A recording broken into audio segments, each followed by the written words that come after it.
Hey, everybody. Welcome to Jets Talk Now. I'm Paul Fiore. Please click like and subscribe. Thanks for joining me. Jets schedule release 2026. It is official. We have the full slate of games. Want to go through them with you guys, talk through the blocks. I view them in chunks, breaking out the season into quarters. I know it's an uneven number, and we'll finish with the final five. But, the Jets schedule, couple of notes. There's not one primetime game currently on the schedule. Obviously, they can get flexed if something miraculous happens. There is no standalone games, no primetime games, and the bye is week 13, which kind of sucks. But, hey, the Jets are coming off a 3-win season, trying to establish themselves as a team on the rise. This is kind of what you get. And so when you look at the schedule, there's some good things and there's some kind of not so great things. I want to be as realistic as possible. So when we go through this with, today, very super early view of the world on May 14th. We have not seen Geno. We have no idea if he's going to be any good or not. Is it Geno of last year? Is it Geno who was in Seattle, his last year in Seattle was okay, somewhat on the decline, but still pretty good? Or was he the Geno 2 years prior who was very good?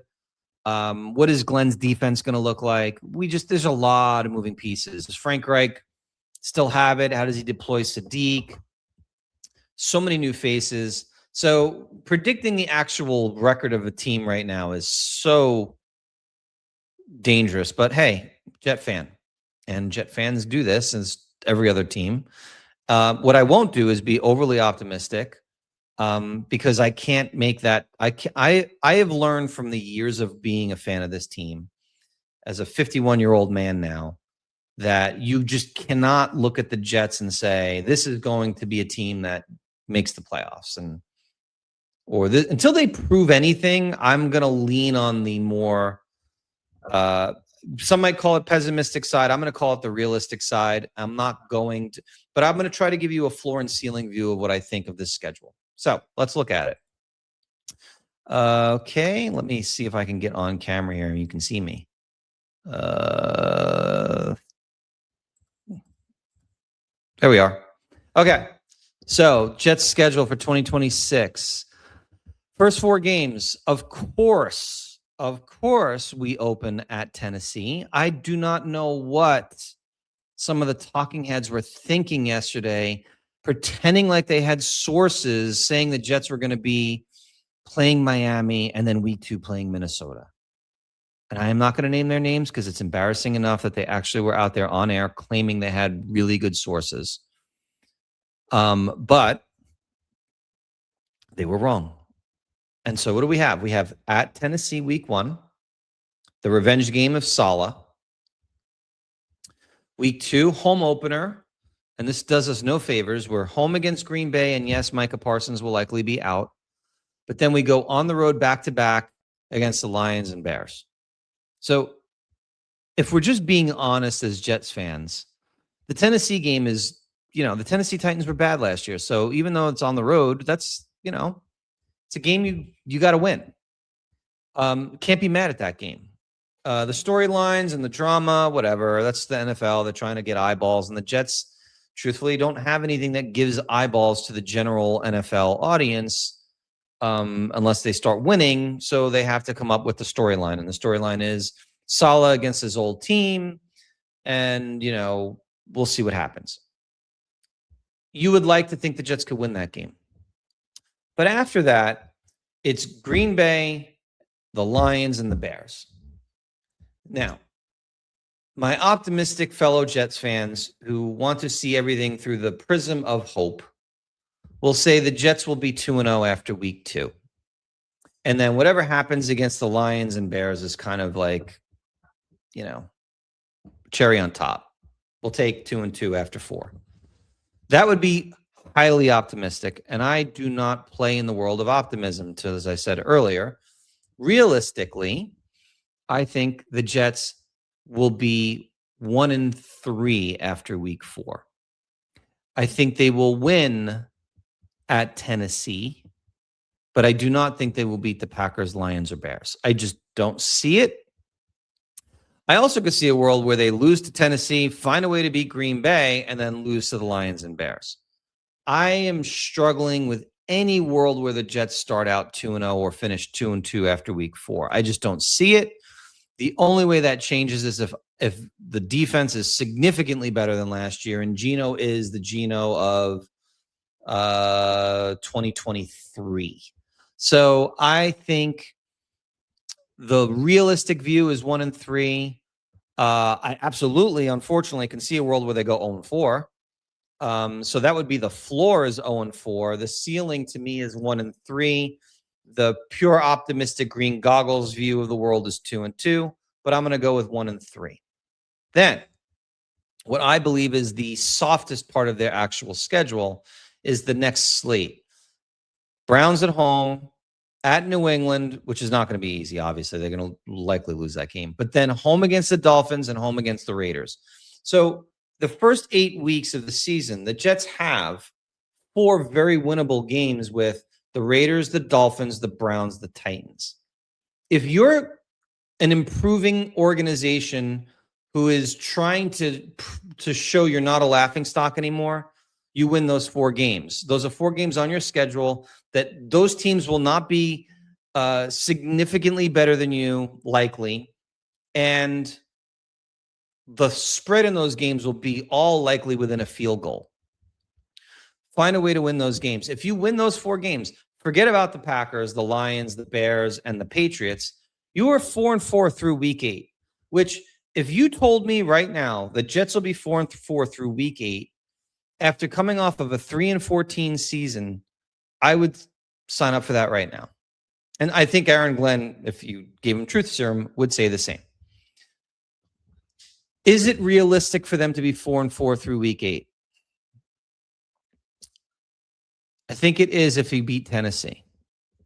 If you lose to Tennessee, there is a very good chance this is a 2-16 through week 8. Why? Because if you lose to Tennessee and then you lose to Green Bay, you're likely not beating the Lions and Bears. So you're 0-4 to start the season. And if you're 0-4, let's give you the win against the Browns at home. You're 1-4. Then you're at the Patriots and you're 1-5. Do we really think we're going to go and win both of those games? I mean, I know Mendoza will likely start week 8, but I just don't see it. So I see a world where the Jets could be as bad as 2-6 and as good as 4-4. I think it's somewhere there. Could they be 3-5? I guess, sure, they could be 3-5. But floor to me is 2-6. Ceiling is 4-4 through week 8. So I'm feeling okay. Let's say I'm 4-4. I'm feeling like, as a fan, okay, you got me to week 9. They're an interesting team. Now, this is where the schedule becomes a real bitch. Excuse my language. But at Kansas City, home against Buffalo, at the Chargers, and then at the Dolphins. Now, I know the Dolphins aren't supposed to be good and they won't be good. But when you go back-to-back travel across country against the Chargers to come back home, to then travel again in back-to-back weeks, and again, it's only Miami, it's a couple of hour flight, it still doesn't matter. You have not yet had a bye. So you're 12 weeks into the season coming off of a really difficult trip against the Chargers, and then you got to go at Miami. That's a game that you would have liked to have said the Jets can sweep Miami, that they likely will have a split with, is my realistic view of the world. And so if you just take that block of 4, if you're 4-4 going into this block, let's go with the optimistic view of 4-4. At KC, not going to be a win. Home against Buffalo, no way. I don't see it. Not today. At the Chargers, not happening. The Dolphins, let's say you think you can win that game. You get to 1 and you can maybe go 1-3 in that slate of 4. I could see a world where they go 0-4. But if you go 1-3 after a 4-4 start, you're now 5-7 at the bye. So I think it's realistically 5-7 at the bye. Pessimistically, you could be 4-8 at the bye. But that's likely where I think you're going to be somewhere between 4-8 and 5-7 at the bye. I do not see 6-6. Bye is over, and now we've got our final 5, the stretch run. Home against Denver. Denver's going to be good. We know this. Those games are always close, but I just don't see that as a win. At the Cardinals. Cardinals are supposed to be bad. They will likely be bad. I don't trust anything about that organization. I don't believe in, LaFleur as a head coach. Prove it. But we went against the Cardinals a couple of years ago, thinking that coming off a win against the Texans, I'll never forget this. Traveling to the Cardinals, thinking the Jets could save their season, and they got their doors blown off of them. So you just never know on a West Coast trip like that. But let's just say they can win that game. Home against the Patriots, home against the Vikings, and then at Buffalo. In this 5-game slate, I'm not going to give them a win at Buffalo. I am not going to give them a win against the Patriots. I am not going to give them a win against the Broncos. I think they can beat the Cardinals, and I think they can beat the Vikings, maybe. So optimistically, if I had them at 5-7 at the bye, the optimistic view of the world for me is 7 wins. They go 7-10. Pessimistic view, the floor to me is 5-12. And if I'm just being honest, looking at this schedule and playing it all out, I think, let me see if I can get back on camera here. I think the Jets are, I don't know, a 6-win team. That's today. Before OTAs, before training camp, before we see Geno, before we see the defense. And I know this was supposed to be the 50th easiest schedule in the NFL. That's kind of a weird view of the world. The Jets have a bunch of bad football teams, which is what likely makes that number look that way. But, when you open the season with, 3 of your first 4 games on the road and taking on the NFC North, that's not easy. Not having a bye until week 13, that's not easy. When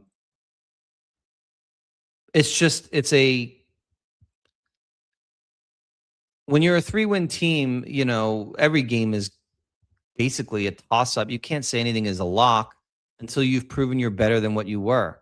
So, this is not me being a pessimist here, but I think the floor for this team is a 5-win season, beating the bad teams on your schedule, right? Like if you're being,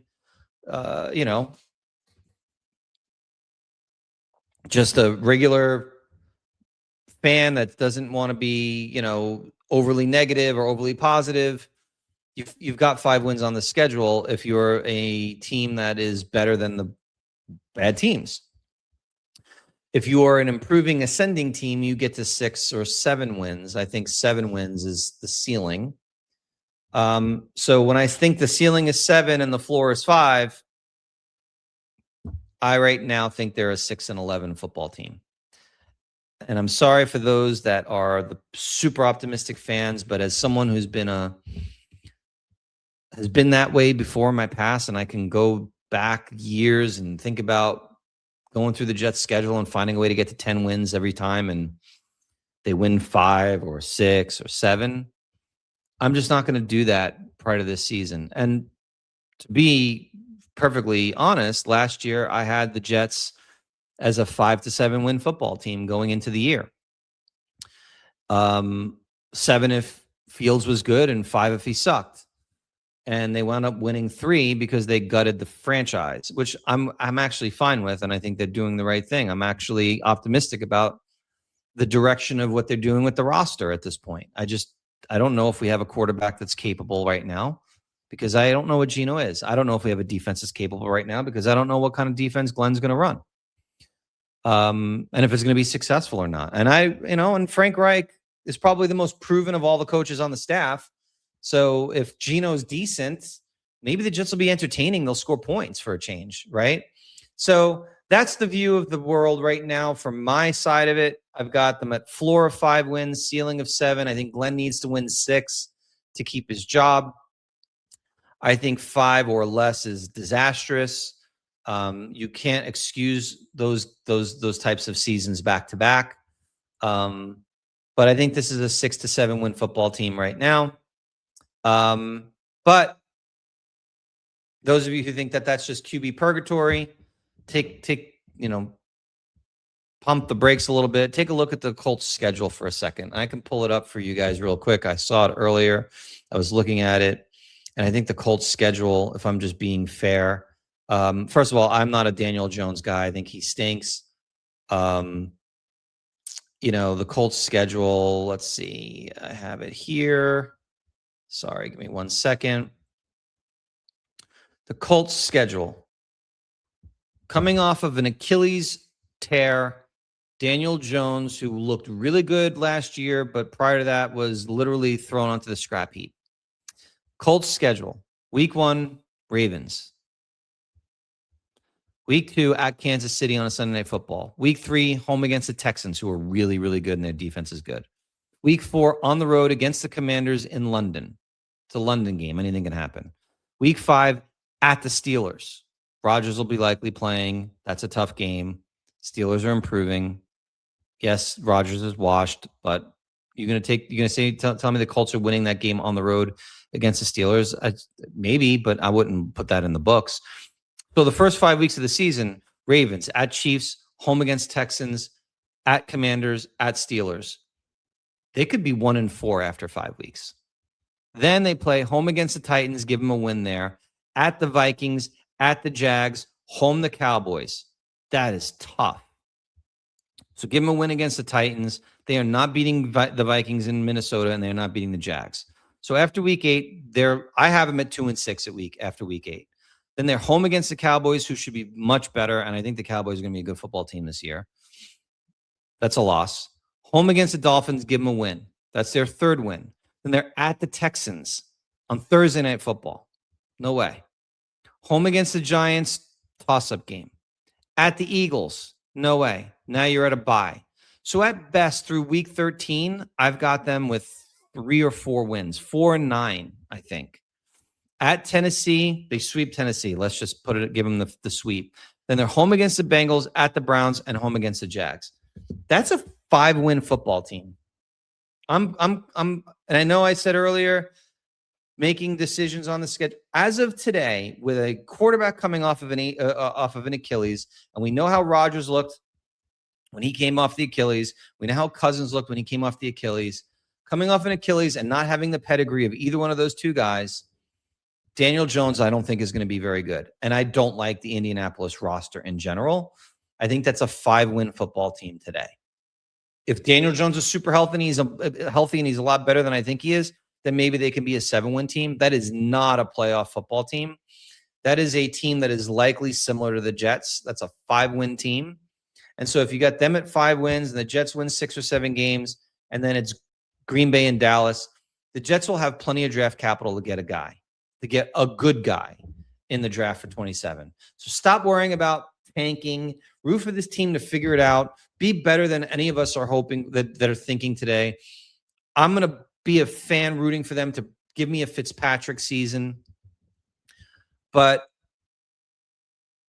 I'm not thinking that's what's going to happen. Realistically,